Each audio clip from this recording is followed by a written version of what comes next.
जय श्री राम, जय हनुमान। तो आप सभी को हनुमान जयंती की बहुत बहुत शुभकामनाएं।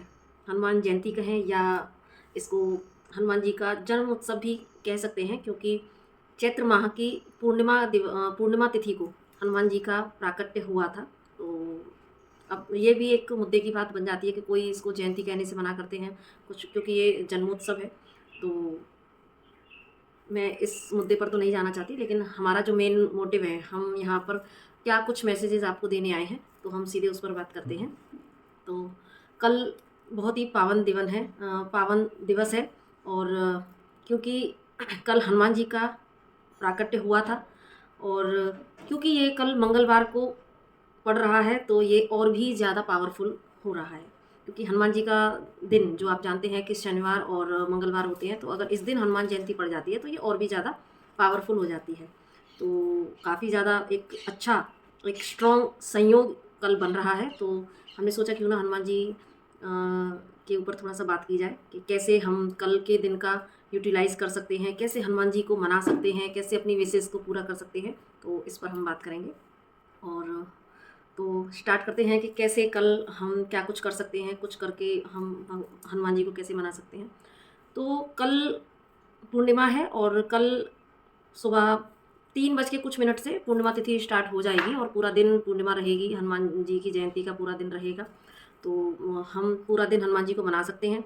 और हनुमान जी का जो पूजन विधान है, तो हम उस पर अगर चर्चा करें, तो ये तो हम सभी लोगों को पता है कि की हनुमान जी के मंत्र हैं, हनुमान जी का जो सुंदरकांड है, हनुमान जी का बजरंग बाण है, संकट मोचन जो उनका पाठ है, तो ये सारी चीज़ें करके हम हनुमान जी को मना सकते हैं।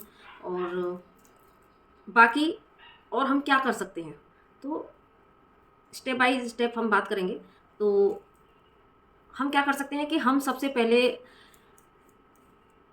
हनुमान जी के नाम का एक स्पेशल दिया जलाएंगे, घी का दिया। उस दिए में आप इंटेंशन डाल के, हनुमान जी के ही निमित्त आपको वो दिया जलाना है। और उस दिए को जलाकर आप हनुमान जी पर, क्योंकि हनुमान जी को चमेली के तेल से प्रसन्न किया जा सकता है, तो आप चमेली के तेल में सिंदूर मिलाकर हनुमान जी पर चूल्हा चढ़ा सकते हैं। हनुमान जी के सामने स्पेशली इंटेंशन डाल के उनके नाम का एक दिया जला सकते हैं। और क्योंकि हनुमान जी श्री राम जी के सबसे बड़े भक्त हैं, और एक भक्त कैसा होता है, उसकी जो पराकाष्ठा हनुमान जी ने हम सभी के सामने, मानव समाज के सामने रखी है।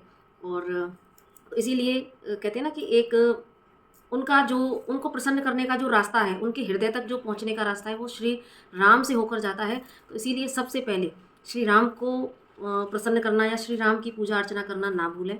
और क्योंकि श्री गणेश भगवान अग्र पूजा के अधिकारी हैं, तो इसीलिए श्री गणेश भगवान की भी हम पूजा अर्चना करके फिर श्री राम जी को मनाकर, श्री राम को आप चाहें तो राम का ओम राम रामाय नमः जो मंत्र है, आप उस मंत्र का जाप कर सकते हैं। या श्री राम को आप केवल श्रद्धा से याद करके सबसे पहले फिर आप श्री हनुमान जी की पूजा पर जाएं।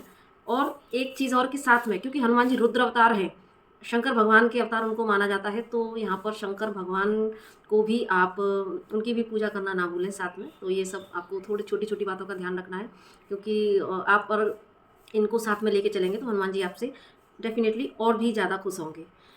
दूसरा, अब अगर हम पूजा विधि पर जाते हैं, तो दिया जैसे हमने बताया, आप उनको चमेली के तेल में सिंदूर मिला के लगा सकते हैं। और हनुमान जी की परिक्रमा का 3 परिक्रमा का विधान है, तो आप 3 परिक्रमा करके हनुमान जी को प्रसन्न कर सकते हैं। दूसरा, आप इस दिन किसी भी मंत्र का किसी भी in the sense sorry Hanuman ji के किसी भी मंत्र का जाप आप कर सकते हैं। और ये दिन हनुमान जी के मंत्र की सिद्धि का सबसे एक पावरफुल डे बन जाता है। तो आप हनुमान जी के मंत्र को सिद्ध कर सकते हैं। तो आप अपनी अगर मंत्र सिद्ध करना है, तो फिर तो आपको बहुत ज़्यादा क्वांटिटी में ही आपको वो मंत्र आपको चैंट करना पड़ेगा। तो बाकी तो अपनी सुविधा अनुसार आप जितनी कैपेसिटी है, क्योंकि मंत्र साधना करना कोई आसान बात नहीं है, उसमें भी आपको बहुत टाइम और बहुत एनर्जी लगती है। तो आप अपनी कैपेसिटी के अनुसार आप कोई 1 माला, 2 माला, 5 माला, 7 माला, या 11, 21, 31, है ना, या 51, या और जिनको सिद्धि करनी है तो वो फिर 101, 131 इस तरीके से माला कर सकते हैं। हनुमान जी का जो भी मंत्र आपको, ओम हम हनुमते नमः तो है ही है, ओम रामदूताय नमः ये भी मंत्र है हनुमान जी का। बाकी आप गूगल पर सर्च कर सकते हैं, जो भी आपको आसान लगे तो आप उसको कर सकते हैं। हाँ, ये बात भी ध्यान रखनी है, क्योंकि हम जब कोई मंत्र सिद्धि करते हैं तो मंत्रों में बहुत ज़्यादा एनर्जी होती है। तो ऐसा ना हो कि आप सारे ही दिन बैठ के सिर्फ अगर करते रहेंगे तो कई बार उस एनर्जी को भी आपको झेलना बहुत मुश्किल होता है। तो अपनी कैपेसिटी को आप ज़रूर से देख लीजिएगा। ये इसीलिए मैं यहाँ पर बार-बार बोल रही हूँ, क्योंकि मंत्र जब सिद्ध होने लगता है, अगर आप पूरे दिन और स्ट्रॉन्ग डे है कल, तो उसकी एनर्जीज़ डे की भी वैसे भी हाई होंगी। और जब आपको हनुमान जी अपने आप में बहुत ही ज़्यादा पावरफुल एक देव हैं, वही बताते हैं कि वही एक ऐसे देव हैं जिनको कि बताते हैं कि आज भी वो जीवित अवस्था में है और आज भी वो भक्तों के लिए काम करते हैं।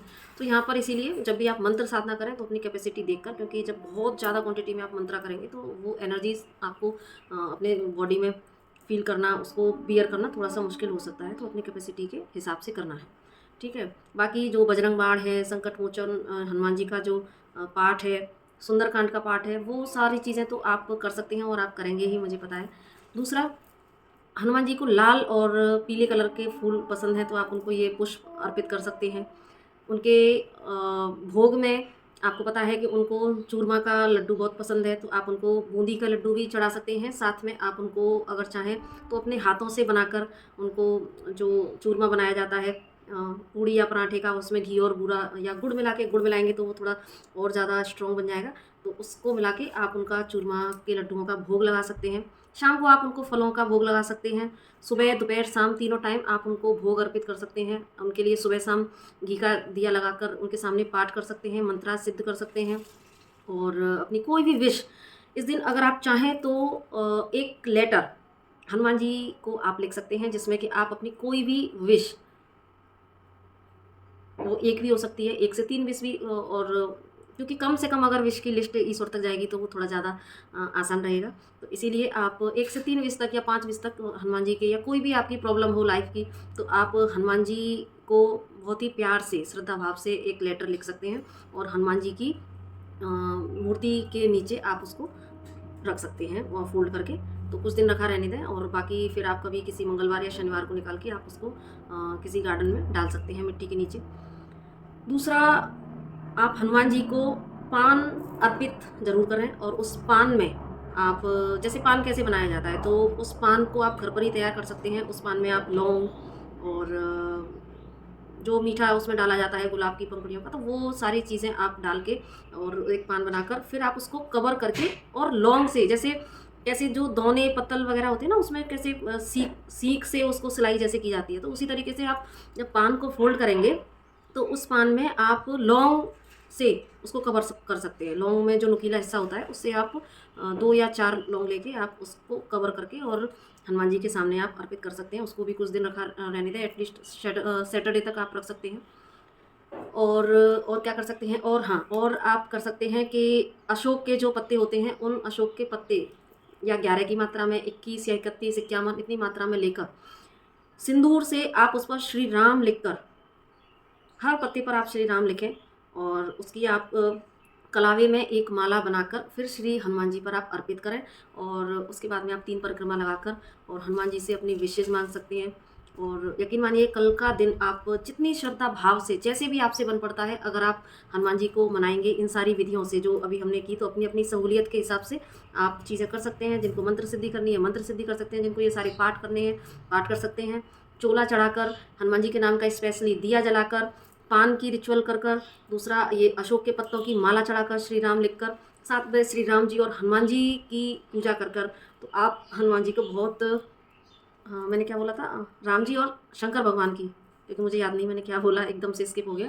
तो आप श्री राम और शंकर भगवान की पूजा साथ में कर कर आप हनुमान जी को बहुत अच्छे से कल मना सकते हैं। और आई होप सारी चीज़ें कवर हो गई हैं। और पास के किसी हनुमान मंदिर में जो सिद्ध मंदिर हो, आप वहाँ पर भी जाकर जरूर से माथा टेकें। और सिद्ध मंदिर में ही आप अगर बैठ के 11 बार या 31 बार, 21 बार, आप 51 बार, जितनी बार भी आपकी कैपेसिटी है उसके हिसाब से अगर आप वहाँ पर ये हनुमान चालीसा का पाठ करेंगे और वो जो अशोक की पत्तों की माला को आप अर्पित करते हैं, तो वो आपके लिए बहुत ज़्यादा बेनिफिशियल रहेगा। हाँ, लेटर आप अपने घर पर लिखकर अपने घर पर जो हनुमान जी की मूर्ति है उसके नीचे लगा सकते हैं। भोग प्रसाद अच्छे से लगा सकते हैं, और साथ में क्षमा याचना जरूर करना ना भूलें, क्योंकि क्षमा याचना सारी पूजा का जो विधान है, लास्ट में हमें क्षमा याचना जरूर से करनी चाहिए।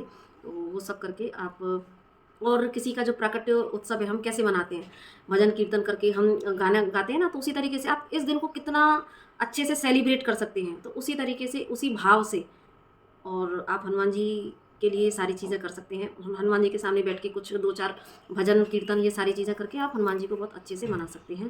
तो आई होप सारी चीज़ें इसमें मैंने कवर कर दी हैं। अगर कुछ रह गया होगा या मुझे कुछ याद आएगा तो मैं यहाँ पर कमेंट में पिन कर दूँगी। तो इसी के साथ आप सभी को हनुमान जी के प्राकट्य दिवस की बहुत बहुत शुभकामनाएं।